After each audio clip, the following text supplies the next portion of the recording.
다른 지역에서 이미 많이 오잖아요. 그래서 그 말씀을 처음에 이렇게 열어주셨으면 좋겠어요. 뭐냐면은 순천의 마을 공동체가 지금 어떻게 되고 있고 다른 지역과 어떤 차별성 때문에 사람들이 이렇게 관심을 갖게 되는지 그 내부자적 관점에서 이렇게 보시면 어때요? 작년에 그 곽형준 장학사라고 네, 경남 그분이 순천에 1박 2일 왔다 가셨는데 갔다 오고 나서 저를 또 부르더라고요. 그래서 갔어요. 갔는데 저를 소개할 때 왜 순천을 불렀느냐라고 말을 하니까 순천은 가서 보니까 사람을 남기더라. 어떻게 사람을 마을교육 활동가들 사람을 남기는지 이런 것들을 좀 듣고 싶어서 궁금해서 왔다. 초대했다. 이런 얘기를 하셨어요. 그래서 어디 가서 이제 물어보면 순천은 사람을 계속 키우고 사람을 남기려고 한다라는 거고 우리 놀이 강사들 강사들 많이 양성했는데 그분들은 또 내년에 또 교육주체를 독립해서 협동조합도 만드셨거든요. 마을 돌봄 센터를 운영하세요. 이런 식으로 그렇게 이제 교육에서 교육 관련해서 활동할 수 있는 민간인 주체들을 끊임없이 양성하는 게 가장 중요한 목표 중에 하나인 것 같고 그런 것도 좀 해나가려고 하고 있고요. 또 하나는 중간 지원 조직이 있는데 중간 지원 조직인데 지자체가 좀 주도적으로 지원해주는 방식인데 행정이 주도하지 않고 민간한테 맡긴 거예요. 그래서 민간위탁의 형식으로 민간위탁금을 주어서 마을교육공동체 중간지원조직 역할을 사무를 하도록 시에서 지원을 해주는 케이스로 좀 다른 지역과 좀 다를 것 같고 그러다 보니까 이제 세 기관이 있지만 교육청, 지자체, 센터 이렇게 얘기하더라고요. 처음에 교육장이 2기관이라고 얘기했는데 최근에 3기관이라고 얘기하더라고요. 그리고 엄청난 지자체가 어디 가서 얘기하는데 센터가 심장이다 이렇게 얘기하더라고요. 그러니까 생명을 불어넣어주는 조직이다 뭐 이런 표현들을 써서 뿌듯해하고 있고요. 그래서 신뢰하고 있고 지원해주고 있고 그로 인해서 중간지원 조직의 전부 다 마을 활동가들이 7명이 정한 활동비를 받으면서 이 활동에 집중할 수 있는 구조는 사실 순천이 조금 특별한 것 같고요. 네. 더불어서 보내주신 거 보니까 네, 맞아. 예를 들면 전통놀이, 양성 그런 것도 있고 이 부분을 굉장히 강조하시더라고요. 그러니까 이것을 특별히 강조하는 이유가 혹시 놀이 강사는 저희가 작년에 학교와 마을이 연계할 때 가장 쉽고 편하고 그 다음에 마을 활동가들이 잘할 수 있는 게 뭘까 뭐 이런 그리고 학교 측의 요구는 뭘까 뭐 이런 걸 고민하다가 마을 놀이 강사를 만드는 게 필요하겠다라고 생각을 해서 센터에서 양성을 했고 양성을 할 때 이제 보통은 양성하고 끝나는데 그거를 저희가 센터가 중간에서 학교에 연결을 시켜줬어요. 그래서 저희 이제 좀 관계가 있으신 분들 처음에는 중심으로 그래서 양성 과정부터 10시간 정도는 꼭 봉사를 해야 된다. 국가의 세금이 쓰였기 때문에 그래서 10시간 정도를 학교 가서 이렇게 할 수 있도록 했는데 그분들이 하고 나서 점점 이제 교육 주체로 되어가지고 지역의 여러 다른 행사들 할 때 이제 그 사람들 부르는 거예요. 꼭 학교뿐만 아니더라도 그리고 뭐 아이들 돌봄이 필요한 행사들이 있을 때도 그분들을 불러가지고 놀이 강사가 마을 활동가 주체가 되는 거죠. 예. 그렇게 해서 올해는 협동조합까지 지금 만드시고 구루 경영체 기업으로 만들 준비를 하고 있거든요. 어쨌든 뭐 그런 거 있었고요. 그 다음에 회복적 서클 작년에 좀 중점적으로 했고. 회복적 서클은 설명하죠.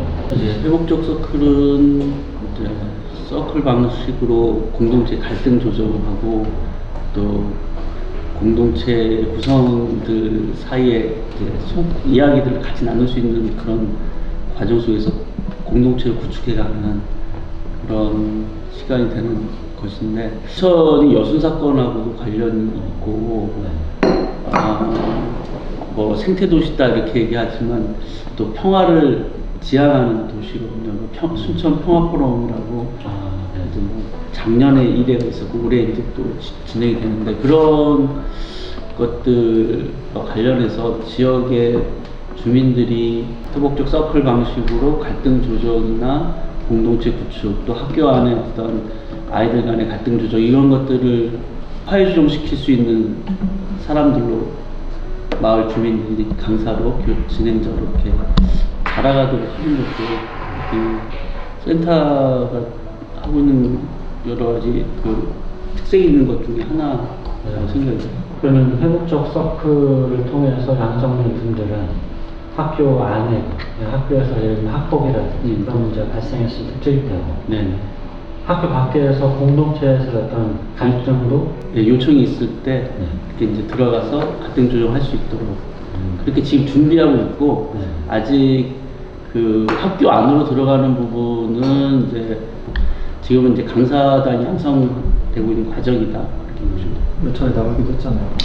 네, 그건 이제 회복적 생활교육 차원에서 나갔고, 또 최근에 코로나 때문에 이제 아이들이 부모님들이 육아 스트레스를 받잖아요. 그래서 그 그런 것도 해결해 주세요. 네, 센터에서 그 마을 긴급 돌봄 뭐 이런 식으로 해서 2주 정도 놀이 강사들을 이렇게 요청하면 파견하는, 이제 3가정 이상 한 10명 정도까지 아이들이 모여지면, 장소와 이런 곳이 모여지면 거기에 이제 놀이 강사를 생태놀이, 전래놀이, 수학놀이, 그 다음에 이제 평화놀이 해서 이제 저 회복적 서클 방식으로 아이들과 놀 수 있는 그런 놀이를 가지고 이제 들어갔거든요. 저는 이제 평화놀이에서 2번 이제 들어갔는데, 어쨌든 그런 것도 이제 회복적 서클 강사단들이 자라면서 놀이와 평화를 가지고서 아이들과 어떻게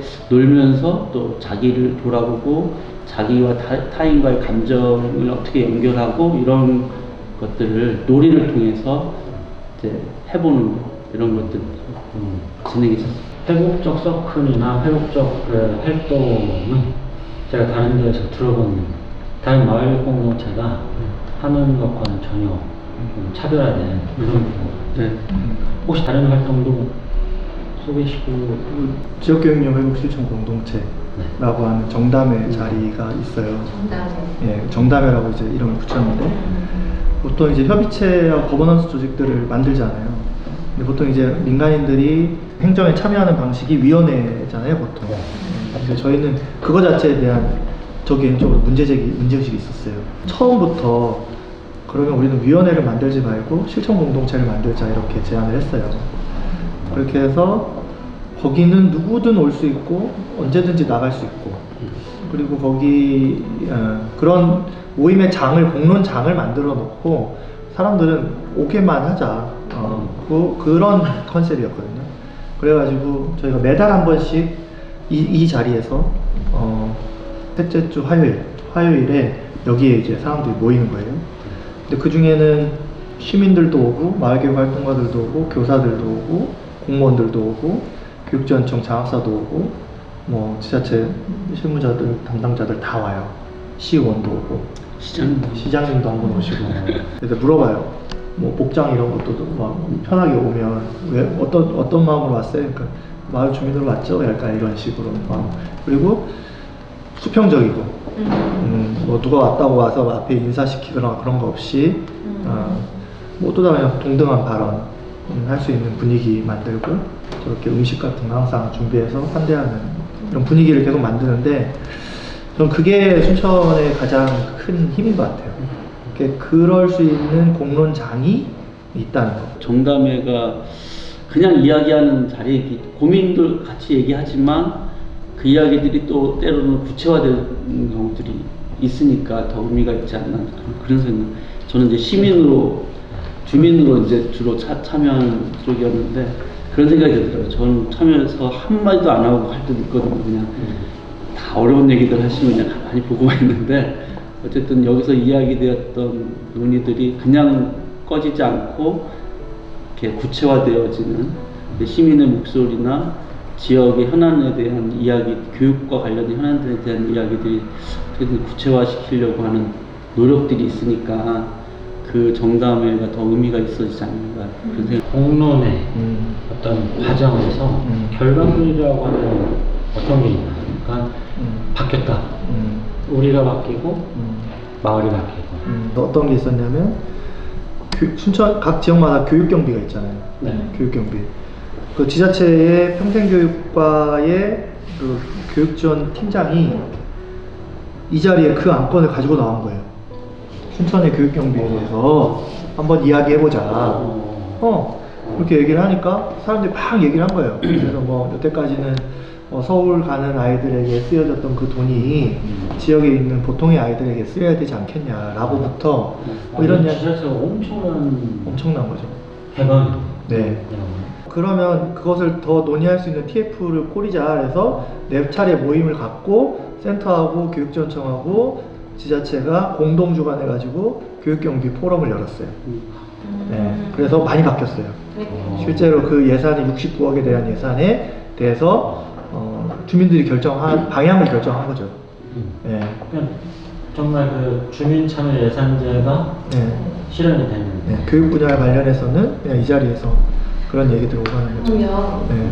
그 담당 공무원들이 그렇게 적극적인 자세로 이렇게 임했던 거는 어떤 면에서 이렇게 이루어질 수 있었을까요? 뭐 여러 가지 요인이 있을 것 같긴 한데요. 어쨌든 이런 자리가 있다는 것 자체가 첫 번째 이유고, 그 다음에 저희 센터가 중간지원 조직으로서 그 팀장님하고 계속 교류를 했던 거죠. 관계를 맺어놨던 거죠. 그러니까 이 자리에 와서 고민이 있으시다고 하더라고요. 여기 와서 얘기해라. 여기 와서 주민들 다 있으니까 다양한 의견들 많이 들을 수 있지 않냐 라고 얘기하니까 그래요, 그럼 나와요. 이 자리에 와서 시민들 의견 들을 수 있어. 따로 협의체 뭐 이렇게 사람도 안 모아도 그런 게 되는 거죠. 그러니까 아까 그 비폭력 그 회복적 서클의 경우도 물론 센터에서도 그런 생각 가지고 이제 진행한 면도 있었지만 교육청 장학사님이 그 회복적 서클 학부교법 이런 거에 대해서 설명하고 우리 지역의 그런 학교 폭력을 어떻게 없앨 것인가를 이제 논제로 던지고 그에 대해서 사람들 다 얘기하고. 저도 한 꼭지 회복적 정의에 대한 이야기인데 저도 한 꼭지 얘기하고 이제 학부교법 관련해서 그런 화해 조정 지원에 대한 얘기하시고 뭐 이러면서 이제 같이 한번 얘기되는 적도 있죠. 그러니까 사회적 자본이 원래 있어서 서로 간 신뢰가 있고, 그래서 공무원들도 지역사회와 함께하는 것에 애시당초 열려 있었는지, 아니면 센터가 그래도 먼저 던져서 어느 정도 신뢰관계가 축적이 되고, 그래서 이제부터는 뭐 예를 들면 지역교육력 회복 공동체를 통해서 이런 마을 고민을 같이 할 공적 영역, 뭐 선호관계 혹시 있었나요? 우리가 계속 그렇게 공무원들을 만나오면서 민간인들과 우리와 중간지원직과 만나면서 쌓인 사실 신뢰가 있었기 때문에 그게 사실 이 자리에 와도 그런 얘기를 해도 된다는 뭔가 그런 게 있었기 때문에 가능하지 않았을까 싶어요. 주민들 중에서 반대를 하시거나 여기에 그 탐탁지 않게 생각하시는 분들도 있었거나 어려움이 있었을 것 같아요. 근데 순천은 그런 게 별로 없는 것 같아요. 그냥 우리가 하는 것에 와가지고 서로 다른 입장들을 얘기하지만 왜 저 사람이 왜 저 사람들이 해? 라고 얘기하는 사람들은 크게 없는 것 같아요. 크게 다른 데는요. 마을 공동체, 마을 교육 공동체 서로 상충하고, 사회적 기업, 협동조합 서로 상충하고. 저희가 봤을 때는 같은 건데 이런 경우가 많아요. 근데 여기를 그 뭔가 마을교육 공동체 하는 사람만 들어온다는 게 아니라 터놨으니까. 그리고 야, 너 몇 명만 가서 이렇게 니들만 말해 이런 게 없고 그냥 여기 오면 되니까. 다 얘기할 수 있으니까. 여기 뭐 누구라고 아니 반대편이라고 못 오는 거 아니니까. 그 톡방에 120명이 있거든요. 실제로 모이는 사람 30-40명이고 실제로 그 단톡방이 있어요. 거기 안에는 보수적인 사람도 있고 뭐 아이를 키우자는데 뭐. 아마 이 상황에서 뭔가 이상한 끌기가 자꾸 그러니까 이상한 끌기가 있을 뭐 센터라든지 센터 장비라든지. 그러니까 제 생각에는 근데 이 센터장이 이거 하기 전에부터 그런 관계가 좀 있어요. 관계가 있고 좋은 관계를 하고 뭐 굳이 얘기하자면 이제 센터장이 학습 공간 너머라고 하는 공간을 열어서 그 공간이 공유 공간인데 개인이 쓰려고 했다가 그걸 혼자 쓰지 않고 그냥 함께 쓰자 해서 이제 공유 공간을 열었는데 그 공유 공간을 통해서도 이제 사람들이 많이 만남이 있었고. 막걸리를 많이 드시러 다니셨어요? 저는 술 별로 안 드세요. 그런데도 근데 저는 막걸리는 아니고 사람들하고 얘기 나누는 거 좋아하고 좀 편 가르는 거 별로 잘 안 하는 편이어서 그냥 시민들이 그냥 임경환이 마을교육 공동체 하는데 별로 너니까 그냥 할만해 약간 이렇게 시기 질투하는 사람 별로 없는, 민간이 좀 그런 것 같고요. 그다음 공무원들하고도 제가 예를 들어서 제가 기대하는 게 10이 있잖아요. 그러면 한 6 정도만 얘기해요. 그러니까 그들이 처한 형편이나 사정들이 있기 때문에 어쨌든 뜻만 같고 지향이 같으면 그 문제를 어떻게 해결해 나갈까가 중요한 거지. 뭐 내 요구가 들어진다거나 어떻게 들어지지 않는다는 거 이게 되게 크게 중요하진 않거든요. 제가 생각할 때. 근데 그런 것들이 조금 그런 관계들이 좀 형성이 되니까 지자체 공무원들도 그렇고 교육지원청 장학사들도 그냥 쉽게 그렇게 친하게 지내고 그냥 이 자리에 와서 이야기 나누는 게 편해지고 제안도 쉽게 하고 그런 게 있어요. 그래서 올해 제안한 것 중에 저가 생각할 때 의미 있다고 생각하는 게 그 학교에서 힘든 친구들 있잖아요. 학교에서 힘든 친구들을 기존에는 교육청에서 학교를 하나 지정해가지고 반을 하나 따로 만들어가지고 그 아이들을 따로 돌보는 시스템으로 계속 했었는데 그거를 저희 센터가 했으면 좋겠다고 하더라고요. 그러니까 마을이 그런 친구들을 조금 품을 수 있는 플랫폼이나 시스템을 만들자라고 제안도 하는 것도 교육청에 좀 그만큼 신뢰가 쌓였었다는 거죠. 작년에 이제 그런저런 자리를 통해서 만나면서 그렇고 저희 순천이 영국에 썸머일 갔을 때 전국에서 놀란 게 뭐냐면 저희 민간인 같이 갔는데 민간 활동가 4명인가 그 다음에 지자체 공무원 3명 교육지원청 장학사 1명 다 같이 간 거야. 그러니까 40명 민간하게 같이 간 거예요. 썸머일에 갔던 40명의 한국인 중에 순천 사람만 8명인데 나머지는 다 마을 분들인데 우리만 공무원들이 다 같이 간 거예요. 근데 공무원들은 지자체는 지자체 공무원끼리 연수가고 지원청은 지원청끼리 연수가잖아요. 우리 같이 간 거야. 이제 그런 관계를 통해서도 일상적으로 이제 비전도 같이 이야기 나누고 술도 마시고 잠도 같이 자고 뭐 이런 과정들도 되게 중요한 것 같아요. 센터의 일단 기술적인 것부터 어떻게 구성되어 있고 자원은 어디로부터 오고 교육청과 지자체와 지역사회의 관계는 어떤가 그런 얘기를 한번 기술적인 부분을 일단 이 센터가 생기게 된 거는 18년 10월 19일 날 10월 19일 날 됐고요. 그게 만들어지게 된 계기는 풀뿌리 교육자치 협력체계 구축 사업을 중간지원 조직으로 공무원이 냈어요. 근데 그렇게 내게 된 배경은 또 여기 허석시장이라고 하는 민선 3기 시장이 마을개혁 공동체를 공약으로 내걸었고요. 그렇게 내걸게 된 또 이전에는 시민사회단체에서 허석시장님 그 선거 공약할 때 이 마을개혁 공동체가 공약으로 들어갔으면 좋겠다고 제안했고 그게 몇 년도예요? 그게 18년에 선거 지방선거에서 마을교육 공동체를 공약으로 작업을 하는 거예요? 네.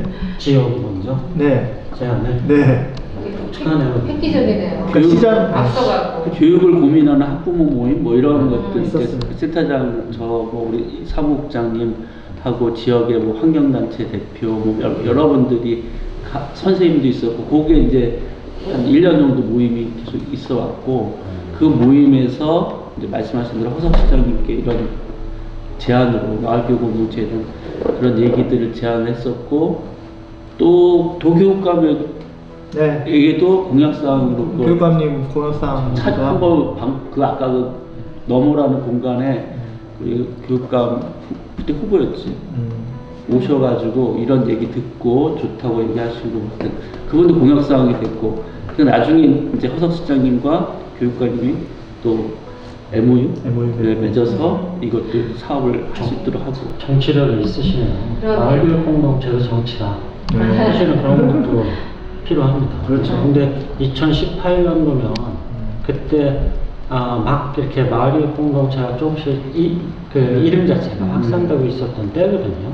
교수님 이미 그 우리 해외 동양 사례 공부 같이 맞아. 그 친구를 우리 같이 공부하고 있었어. 재미난 협동조합이라고 거기서 그런 공부 같이 하고 있었어. 그래서 그것이 정책화되고 네. 주민들이 이걸 한번 받으시고 이렇게 정치력을 발휘한다는 게 네. 조금은 굉장히 빨랐던 네. 그 책에서 저는 처음 민간화 거버넌스 그런 거를 그런 이 문장을 처음 봤던 것 같아요. 그래서 야 이거 있으면 진짜 좋겠다 막 했어. 지금 세계적 동향 그 책 있잖아요. 네. 그 단행본 나오기 전에 네.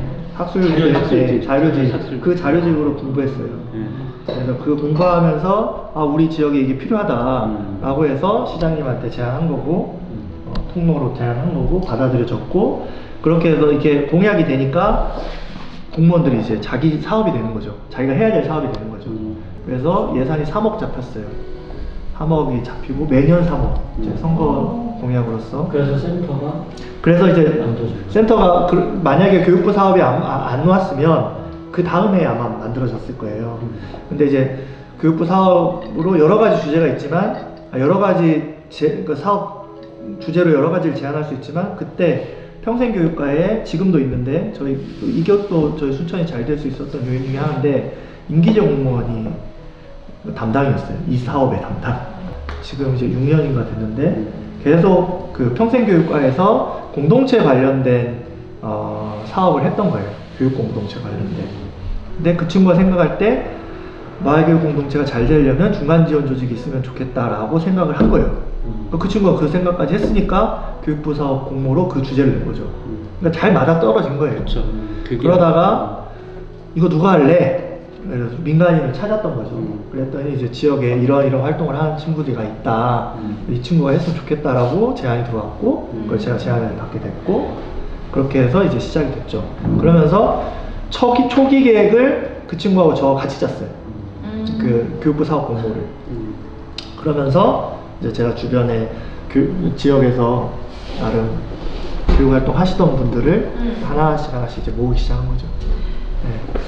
단위를 어떻게 설정하세요? 지금 그 교육청과 네. 주된 자원은 어디서? 처음에는 제가 볼 때는 약간 사업단 형태로 운영된 것 같아요. 그러니까 정 센터가 있긴 했지만 거기에 민간이 딱 전이었어요. 근데 그 다음 해 4월 초에 행정에서도 고민을 했어요. 민간이 딱을 할 거냐, 직영을 할 거냐, 우리 센터를. 근데 제가 민간이 딱을 주장했어요. 민간이 딱 했으면 좋겠다. 그랬더니 팀장님이 고민을 막 하시더라고요. 이거는 민간의 전문성이 발현돼야 되고 마을 사람들을 조직해내야 이 사업은 성공한다. 기존에 순천의 센터는 다 직영이거든요. 그러니까 사실은 드문 케이스예요. 민간인한테 센터를 맡기는 게. 근데 받아주셨어요. 그래서 3년 동안 돈은 얼마 안 돼요. 올해는 1억 8천 받았고요. 그때 1억 4천 받았어요. 4월달부터 시작해서. 1년 예산이? 1년 예산이요. 작죠? 와. 네. 지금 몇 분이 계십니까? 그 얘기도 말씀드릴게요. 1년에 1억 4천이면 아무것도 할 수 없는. 그죠? 세상에. 교육부에서 돈을 받았잖아요.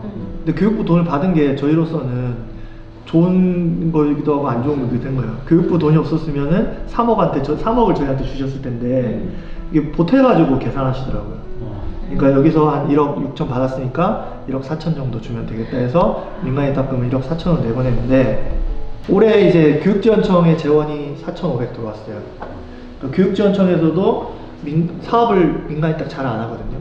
근데 저희 센터에 마을교육 공동체 사업을 4,500만 원 민간이 땅을 했는데 민간이 땅 내용은 마을교육 활동 지원가라고 하는 사람들의 컨설팅 수당 2,500하고 그다음 마을교육 지도 만들기를 2천만 원 해서 센터에 맡겼고요. 그다음 지금 센터에서 일하는 분들은 1억 8천을 받아가지고 민간인 딱금을 받으면 인건비하고 운영비하고 사업비를 보통 잡잖아요. 그리고 또 교육부에 이번에 저희가 미래형 교육자치 협력체계 구축사업에서 2억을 받았거든요. 그래서 2억 받아가지고 우리 총 예산이 그건데 지금 7명이 근무한다고 했잖아요. 근데 사람이 이렇게 근무를 많이 할 수 있는 건 저희가 적게 받아서 그래요. 어떻게 우리는 처음에 합의했냐면 모든 직원들의 활동가들의 임금은 동일하다.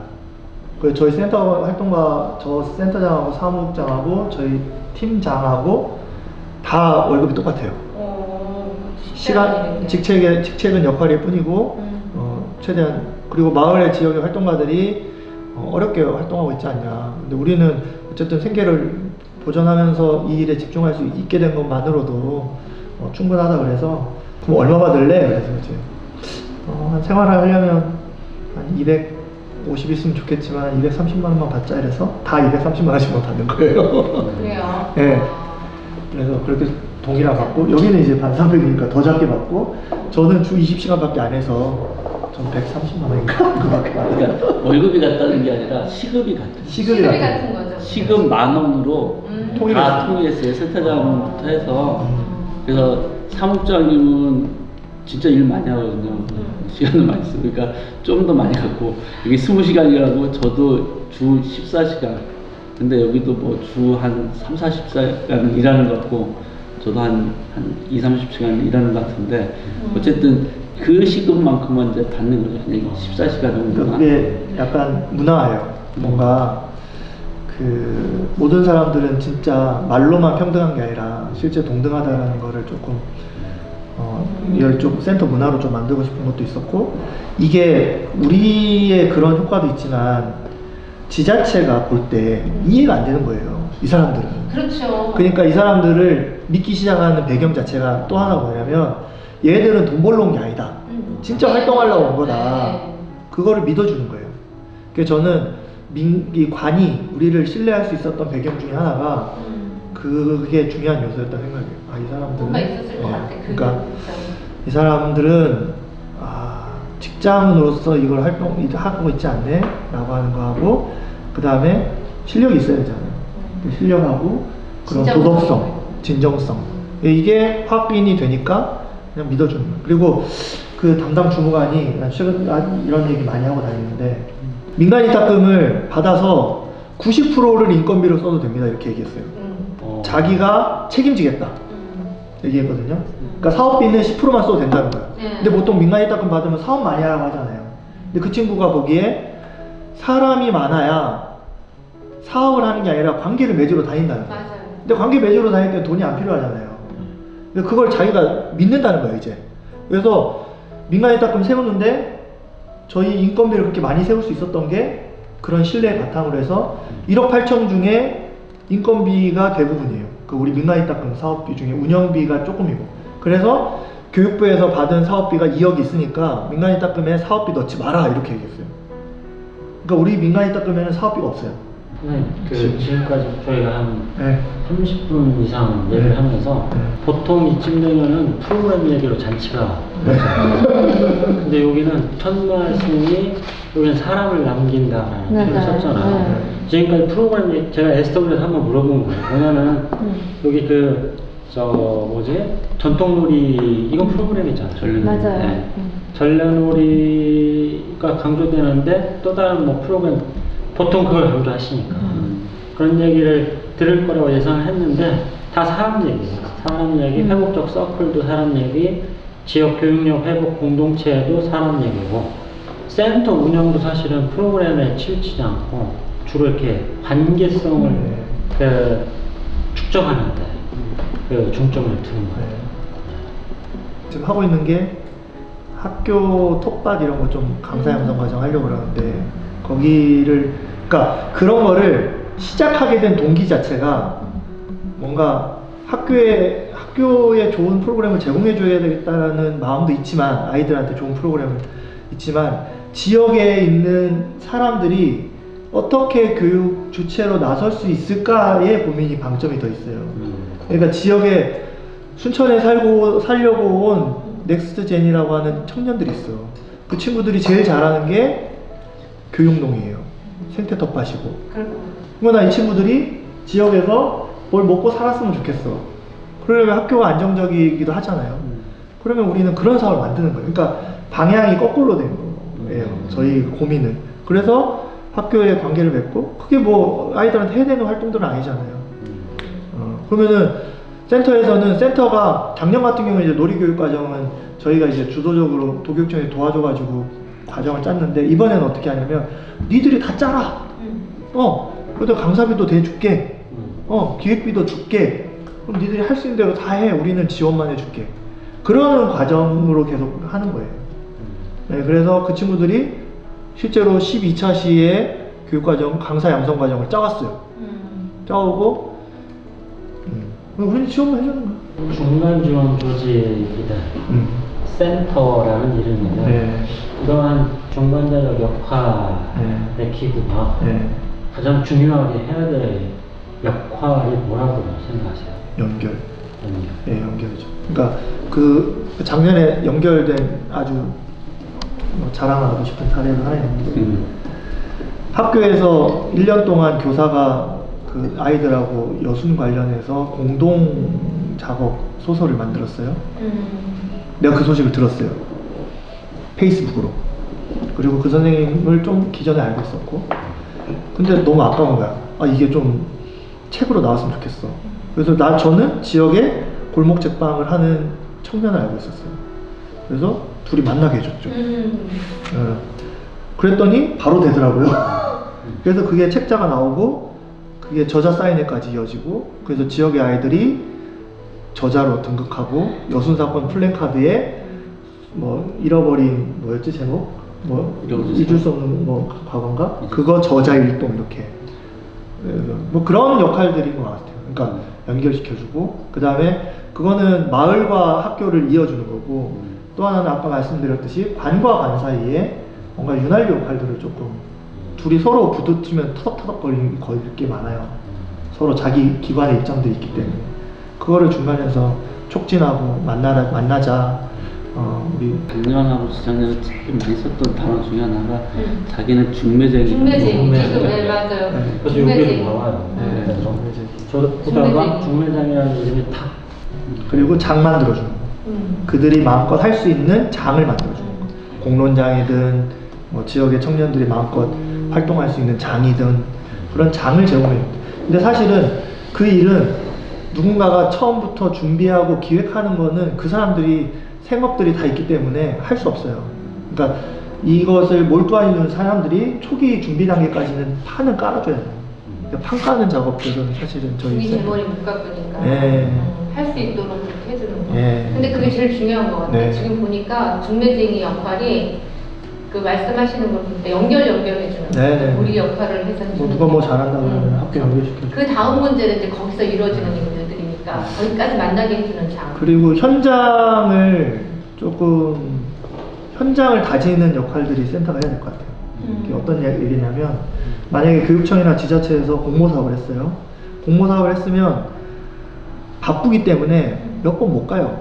그리고 돈 내려주고 돈 잘 썼나 하고 끝이거든요. 근데 중간지원 조직이 있잖아요. 그래서 제가 만든 게 마을교육활동 지원가예요. 여기 작년에 마을교육활동 지원가를 만들었거든요. 그 사람들이 올해는 51만 원을 받아요. 근데 작년에는 센터 민간인 납금으로 나눠서 저희 인건비를 나눠줬어요. 근데 올해는 교육지원청에서 그 활동을 아니까 이 사람들한테 컨설팅 수당을 주는 방식으로 인건비성으로 지원을 해줬거든요. 그래서 4명에 2,500만 원 가지고 4명이 한 10개월 동안 51시간 현장을 다니는 거예요. 현장을 계속 가서 무슨 일이 있는지 보고 모니터링하고 컨설팅해서 센터에 와요.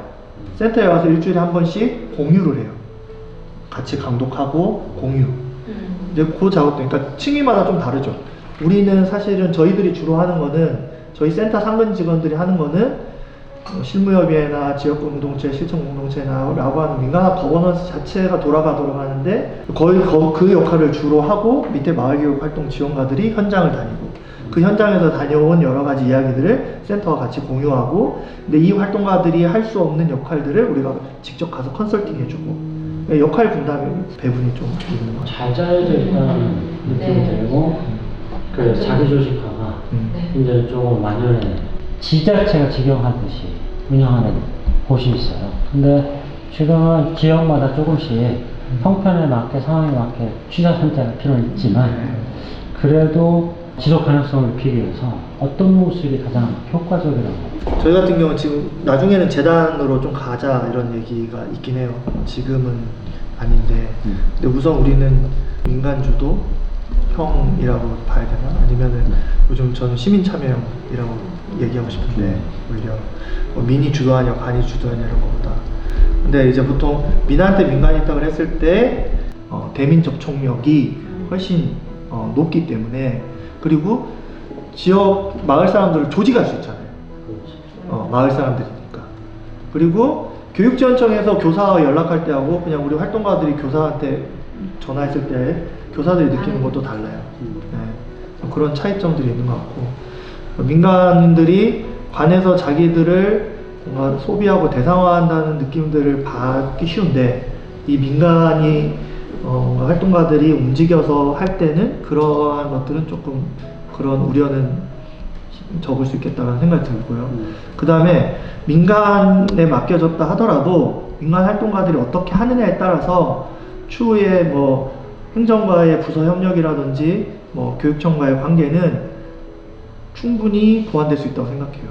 그래서 실제로 저희가 센터가 이제, 그러니까 민간인들은 물론이고 지자체에서는 무슨 교육 행사만 하면 우리를 불러요.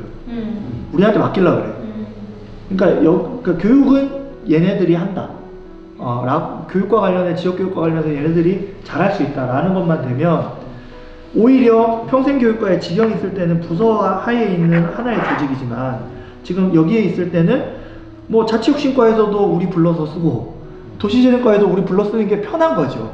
그러니까 오히려 그런 조직 부서 통합을 연계할 수 있는 새로운 중심체만 된다면 그 역할도 가능하다라고 하는 것 같아요. 최근에 어떤 일이 있었냐면, 평생교육과에서 주최하긴 했지만 센터가 무슨 일을 하고 있는지 발표회를 했어요. 근데 그 자리에 지자체에 6개 부서 13개 팀이 왔어요. 그래서 2시간 동안 제 얘기를 들은 거예요. 센터가 막 이런 활동한다. 그러니까 맨날 무슨 뭐 할 일 있으면 와주세요, 뭐 할 일 있으면 센터가 와주세요, 이렇게 되는 거예요. 되게 중요한 예, 예. 대부분의 지자체 관청들이요, 부서 간에 카메라가 있어요. 그렇죠. 그래서 똑같은 일, 비슷한 유관된 일을 하는데도 불구하고 저쪽이 뭐 하는지 몰라요. 그러니까요. 예를 들면은 그 사회적 기업을 담당하는 부서가 도시재생에서 뭐 하는지 몰라요. 근데 같은 일을 하고 있고, 교육이라는 키워드를 가지고 다 묶어낼 수 있는데 안 해요. 서로 이제 그 영역이 다른 거죠. 근데 그걸 이제 좀 융합해주는 역할을. 근데 저희가 태생적으로 지자체에서 만든 조직이다 보니까 그런 것도 있고, 교육지원청 입장에서도 약간 이런 게 있어요.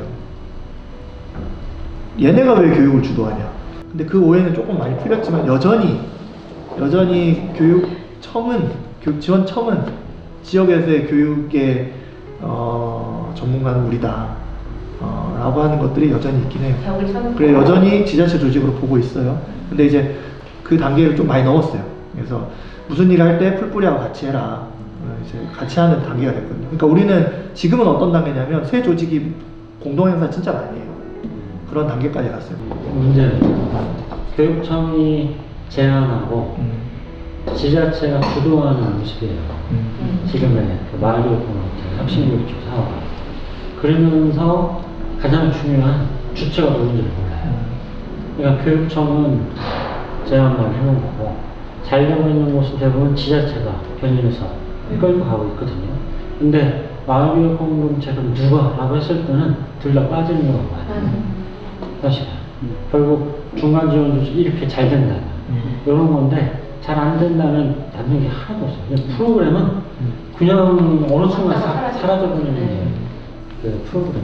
결국 사람이 남아야 되고, 그리고 센터에서 양성한 사람들은 최소한, 그러니까 기술적으로 어떤 프로그램을 잘하는 사람도 중요하지만 교육적인 마인드가 기본적으로 돼 있고, 아이들을 바라보는 관점, 뭐 교육을 바라보는 관점 자체가 어느 정도 그 정도 수준이다라고 하는 것들을 만드는데 전 포커스가 있거든요. 시민 참여라는 표현이 참 좋은데, 민간 위탁보다는 훨씬 그렇죠. 민간 위탁은 고급스러운 한간이 넘어서는 시민 참여로 하다가 형편에 맞게 관청이 조금 주도하는 혹은 좀 더 체계적인 그런 모습을 취하다가, 지금 교육부는 어떤 제안을 하냐면은 지자체 반, 그 다음 교육청 반 해서 재단하게 만들자, 이런 모습들이 있는 것 같아요. 그럴 때는 필요할 것 같고요. 어쨌든 순천도 올해 협력센터를 구축하려고 노력하고 있고, 거기에 이제 지자체 공무원이나 교육청 공무원이 공동근무를 할 계획이에요. 도시재생 그 건물에서. 근데 지금은 저는 먼저 같이 근무하는 게 장점도 있지만 해도 있다고 생각이 들거든요. 각 주체들이 충분히 성숙된 상태에서 만나는 게, 실력을 갖추고 상태에서 만나는 게 훨씬 좋다, 뭐 이런 생각도 좀 있고요. 근데 도교육청은 상대적으로 더 열려 있어요. 전남 같은 경우는. 그리고 뭐 지원도 많이 있고. 근데 지역청 같은 경우가 여전히 그런 문화들이 좀 있긴 해요. 근데 많이 좋아졌어요. 많이 좋아요. 센터 얘기를 지금까지 했는데 이제 좀 다시 지역으로 좀 돌아가 볼게요. 이런 질문을, 첫 번째는 순천의 풀뿌리 교육자치가 어떻게 운영되는지, 그게 사실은 아까 지역적인 회복 공동체와 좀 연결이 될 것 같고, 또 하나는 읍면동 단위로 교육 거버넌스가 좀 구축이 됐으면 좋겠는데 이게 현실적으로 쉽지 않아요. 이게 주민자치회랑 연동이 되든 따로 시흥처럼 이렇게 따로 가든. 그런 분들을 작년에는 아까 얘기했던 마을 교육 활동 지원가들을 센터에 세워서 그들이 관계를 맺도록 하고, 그리고 그 마을 교육 활동 지원가들이 계속 이 센터와 관계를 맺으면서 역량가가 되는 거죠. 이게 무엇인지 알아가고 공부하고 같이 배움여행 떠나고 포럼 참여하고 정담회, 계속 이런 과정들을 통해서 시민들이 교육 주체로 서게끔 하는 것이구나, 이런 이제 인식들을 갖기 시작하고, 그 활동 지원가들이 만나는 이제 마을학교 대표자들이나 그 구성원들을 또 그렇게 이제 자꾸 가이드를 컨설팅을 하는 거죠. 여러 유형이 있었는데 씨앗 동아리 형태가 있었고 마을학교 형태가 있었는데, 어쨌든 씨앗 동아리는 아직 마을학교라고 보기는 어렵구나, 그렇게 방향으로 끌고 가면 되겠다라고 보고 이제 그런 경우에 들어가서 공부 모임을 하는 거죠. 마을교육 공동체란 무엇인가 이런 거 갖고 책 같이 읽어가면서 거버넌스라고 하는 어려운 단어도 이제 같이 몇 번을 같이 얘기하면서 조금씩 이해하는 거예요. 교육 주체가 되는 것이라고 말은 하지만 그게 정확히 어떤 의미인지 모르는데 자꾸 이제 이야기하고 또 포럼이나 정담회에 오게끔 하고 이렇게 하는 과정 속에서 마을학교 대표나 실무자들이 이제 마을학교를 좀 알아가기 시작하는 거죠. 풀뿌리 교육 자체에 대해서 경험하기 시작하고 알아가고, 그런 분들 가운데서 올해 또 마을교육 활동 지원가로 성장해서 마을학교도 하고 마을교육 활동 지원가로서 역할도 하시고 이런 분들도 이제 생겨났고, 그 정담회 자리 그런 게 굉장히 중요하게 저는 생각이 돼요. 와서 참여하면서 볼 수 있도록. 그래서 그 마을학교 했던 분들이, 대표들이나 그 구성원들에게 계속 정담회 얘기를 했고, 정담회에 와서 어떻게 진행되는지, 그래서 자기들하고 관심사가 맞는 시간에는 이제 올 수 있도록 단톡방에 들어와 있으니까 이제 주제들이 이야기 되어질 때 자기가 이제 참여할 수 있다, 이렇게 이제. 저희가 말을 맞추는 것도 아닌데 사실은 이제 풀뿌리 교육자치가 그 생활권에서 이루어지는 교육자치가 논의했을 때 그 주민을 교육 주체화 시킨다는 표현을 그대로 써주셨잖아요. 근데 저도 진짜 동감하고 다른 데서 쓰는 그 표현이에요. 사람을 또 키우는 것이다, 이런 건데, 하나 또 궁금한 게 교육자치라는 거예요. 거버넌스는 말이죠. 그러니까는 그냥 하면은 그건 마을 활동인 거예요. 근데 자치라는 표현, 거버넌스라는 표현이 거창해 보일 수 있지만 공식적인 거란 말이죠. 그렇게 되기 위해서 제가 생각하기에 주민의 마을 활동이 공적 영역과 파트너십이 이루어져야 돼요. 그러니까는 공적 영역도 주민들의 활동을 인정해주고 그냥 업무의 연장 봐주는 이런 게 필요하잖아요. 근데 그거를 여기서는 어떻게 형성을 해요? 올해 그 지자체 사업으로 마을교육자치회가 이제 시작이 되거든요. 근데 그 마을교육자치가 이미 마을 공동체 활동이 활성화됐던 데서는 이제 금방 이렇게 구성이 되고 협의가 되는, 그래서 이제 마을교육자치 여기 계장님도 오신다 그러고 뭐 이렇게 여기 활동가도 오고 학교에서도 오고 아까 그런 얘기 했었잖아요. 그렇게 이제 오는데, 그렇지 않은 마을교육자치회 이제 정말 시작하는 데도 있거든요. 그런 데서는 이제 마을 학교를 이제 막 시작하면서 좀 경험해 보시는 분, 그리고 학교에서도 마을교육 공동체 좋다고 하던데 우리는 어떻게 해야 되나 고민하는 선생님 이 정도가 이렇게 서로 이제 좀 교류를 서로 안면을 트는 그런 이제 과정에 있는 마을교육자치회도 그 안에는 공무원도 이제 면장님 면 출장소가 있는데 출장소장님 그다음에 재밌는 게 그 마을학교가 공간이 없었는데 건강생활지원센터라고 보건소와 같은 역할을 하는 곳인데 건강생활지원센터에서 그 공간을 만들어준 거예요. 그래서 그 건강생활지원센터 소장님, 그 소장님이 옥상을 이렇게 열어주셔서 옥상 텃밭하면서 거기서 마을학교도 진행할 수 있게끔 얘기해 주시고 이러면서 이제 모임이 만들어지고 있는 거죠. 그러면서 이제 시작되는 마을교육자치를 막 사람들을 이제 그렇게 만나는 일을 그러니까 아까도 얘기했지만 센터장이나 사무국장님은 이제 좀 더 큰 그림에서의 거버넌스를 만들어 간다면 마을교육팀장이나 마을교육 지원 활동가들은 좀 더 작은 단계에서 그런 사람들을 만나면서 풀뿌리 교육자치 이렇게 뭔가 개념화시켜서 만나진 못하지만 이제 필요하다면 같이 공부하자 자꾸 이러면서 그런 과정을 통해서 교육 주체로 설 수 있도록 동기부여하고 우리 마을의 교육에 대한 고민은 우리 주민과 관공서에 있는 분들이나 지자체나 교육의 학교의 교장선생님이나 교사가 만들 수 있도록 그렇게 하자 자꾸 얘기하고 잘 안 연결되는 부분은 센터에서 지원해서 학교에 또는 지자체에서 지원해서 지자체에 이렇게 얘기될 수 있도록 좀 지원해요. 그러니까 그냥 주민은 공적 영역에서 공식적으로 뭘 요구하고 이런 너무 공식화된 만남보다도 예를 들면 마을교육자치회에서 편한 모임에서 공무원도 들어와 있고 학교에 있는 교사도 들어와 있고 교장 선생님도 들어와 있고 마을도 들어와 있고 논의하다 보면은 우리가 뭘 해야 되는지를 서로 공감하는 이게 먼저라면 그러니까 한 달에 한 번씩 협의회들이 있어요. 마을교육자치회가 만들어진 곳에 어떤 식이냐면 아까 말씀하셨듯이 이 풀뿌리 교육자치라는 게 민의를 형성해서 공공 영역에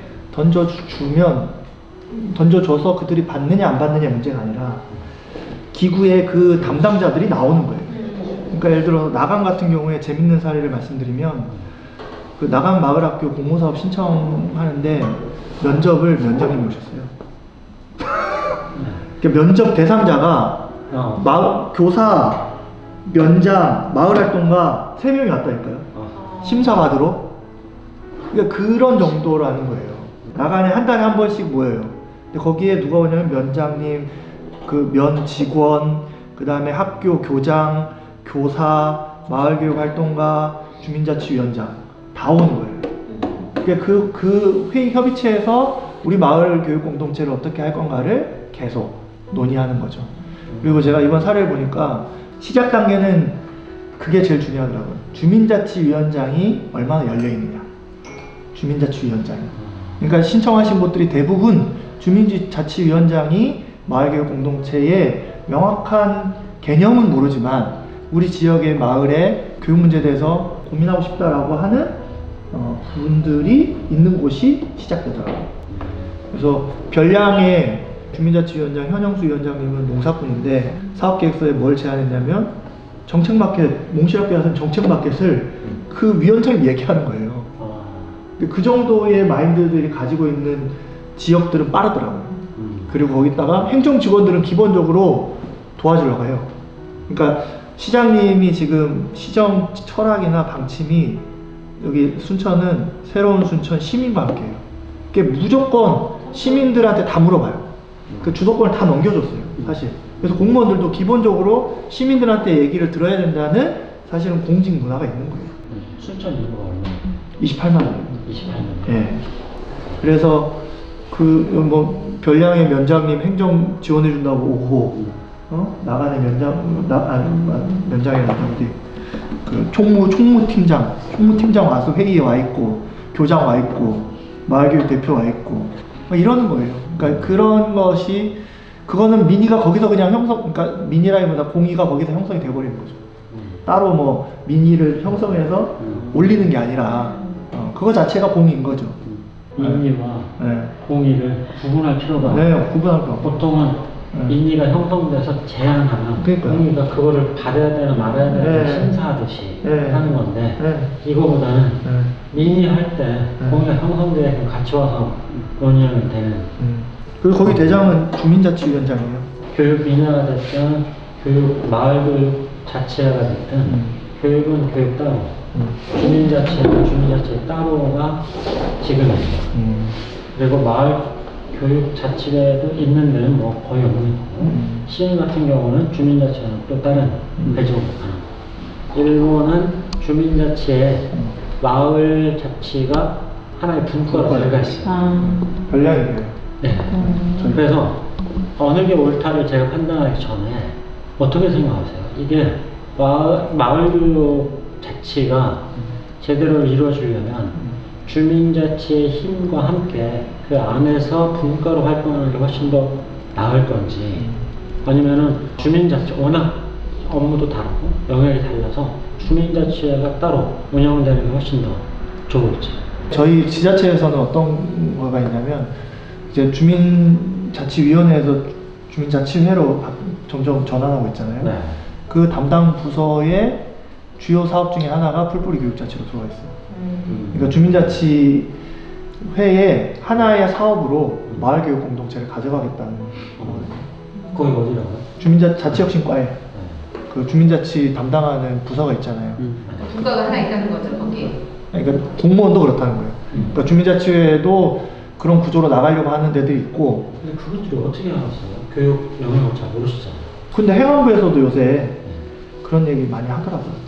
행안부에서도 주민자치회 지침에서 그거는 맞는데 교육자치 그분들이 마을교육 공부는 잘 모르시잖아요. 근데 저희가 막 얘기하고 다니고 작년에 주민자치위원장님들 다 모셔놓고 그 행사를 한번 한 적이 있어요. 그때 주영경 선생님도 모시고 그래서 그때 어떻게 했냐면 면 단위로 테이블을 만들어 가지고 학교 교장, 교장 선생님, 주민자치위원장님, 그 다음에 마을 활동가들, 교사들 이렇게 해가지고 테이블을 하나씩 저희 순천이 22개 읍면동이거든요. 22개 테이블을, 그러니까 몇 동은 좀 더 사람이 많아서 23, 4개의 테이블을 만들어서 그 자리에 다 모셔놓고 설명하는 자리가 한 번 있었어요.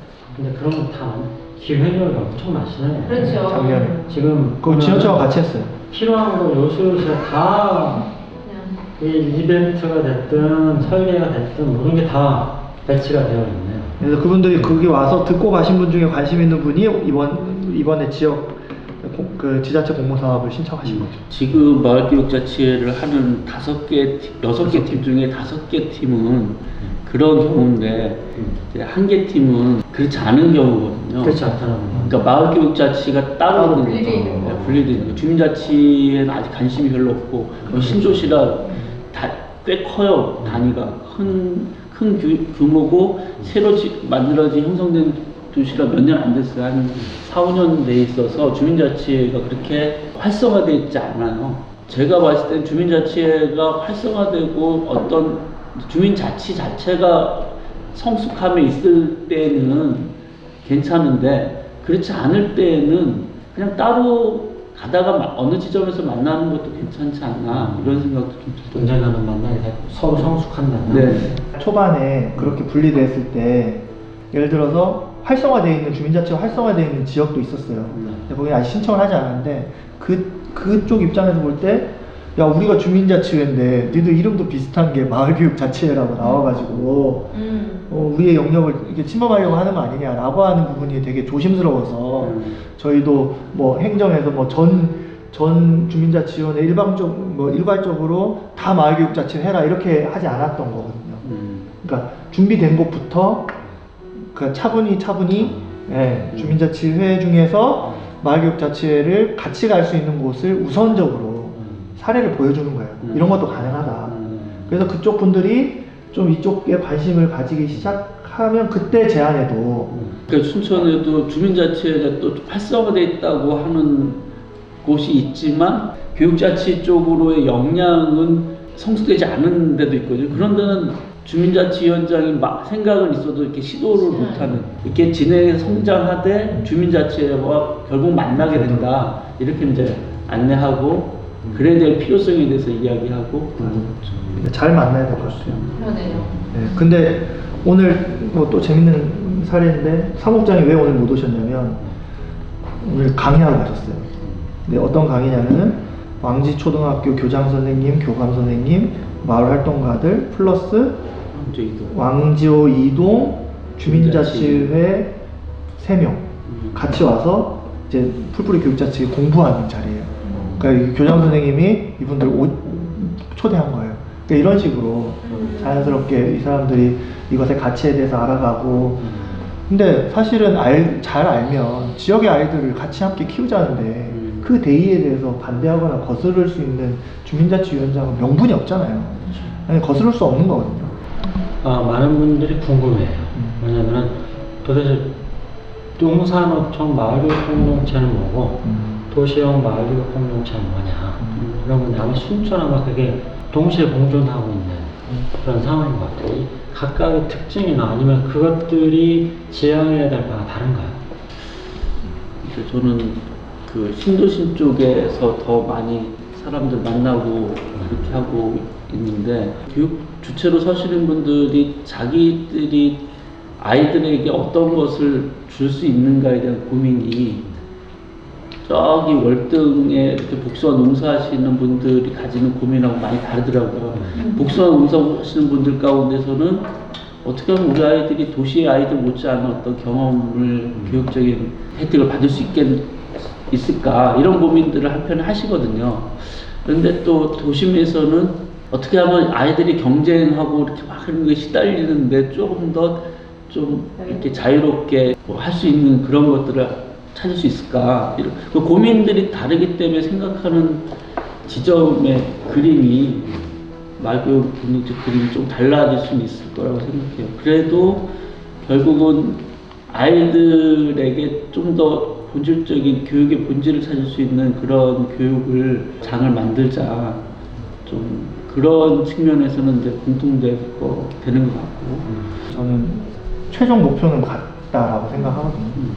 그리고 각자 가지고 있는 아까 고민이라고 얘기했지만 저는 욕구라고 표현해도 될 것 같은데 그 욕구 자체가 다르니까 그 욕구를 채워줄 수 있는 지점들에 맞춰서 해야 될 것 같다는 생각은 좀 들거든요.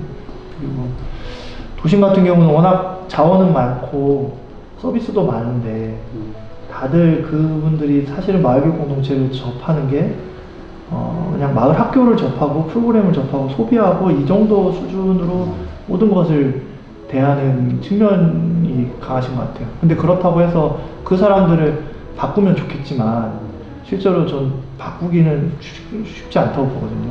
그럼 그에 맞게 또 마을교육 공동체가 모습을 해야 될 필요도 있겠다, 이런 생각이 들어요.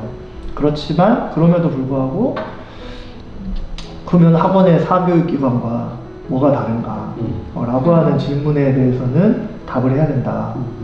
그렇다 하더라도 그래야 그게 도심 지역에서의 신도심이라고 하는 지역에서의 마을교육 공동체가 여전히 존재해야 되는 이유이기도 한 것처럼. 근데 참 그래서 왜 도심에서는 마을교육, 순천만 하더라도 왜 신도심에서는 마을교육 공동체가 잘 안 될까라고 하는 지점들이 있는데, 그럴 때 전략으로는 저는 학교가 움직이는 게 오히려 더 학교와 학부모의 관계로 만나는 게 좀 빠르더라. 물론 이제 사례마다 다 다르지만 지역에 이제 교장 선생님이나 교사 중에 이런 거에 관심 있는 분들을 저희가 꼬시고 그분들은 또 교사분들이 또 학부모들한테 얘기할 때 학부모들은 또 기본적인 신뢰가 있기 때문에 그 단계에서 이렇게 시작하는 것이 빠를 수 있겠다, 이런 생각이 좀 들어요. 경우에 따라서는 마을교육 공동체다 뭐 학교가 소외되는 경우가 있어요. 근데 신도심은 학교를 통해서 이끌어나가는 게 훨씬 효과적일 수 있어요.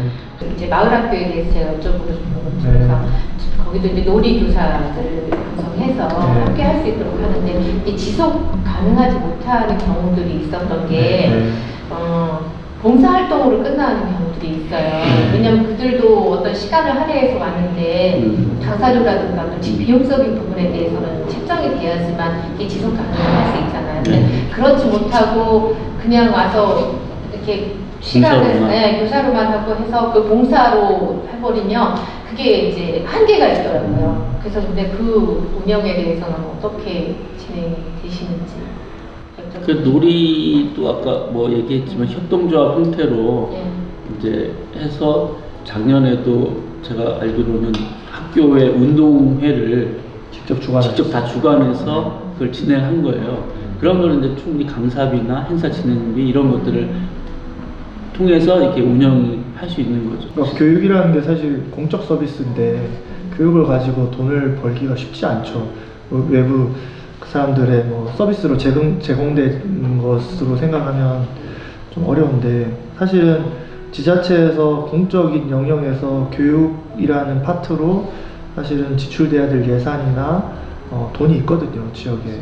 그것을 우리 지역민들이 어디 외부에서 누군가 불러와서 그 사람들 계속 쓰는 게 아니라 지역 사람들이 전문가가 되어서 뭐 컨설팅도 다니고 하는 것들이 되겠죠. 그러니까 실제로 마을 그 놀이 강사들은 지역의 요즘 스타예요. 무슨 행사할 때마다 부르고. 이게 마을 공동체 학교 3, 4년 된 이 이름을 걸고서 이제 전국적으로 확산되고 있는데 그 와중에 벌써 남는 건 프로그램이고 혁신교육조사 끝나면은 이제 그것마저 이제 없어질 것이다. 이런 우려가 있는 거죠.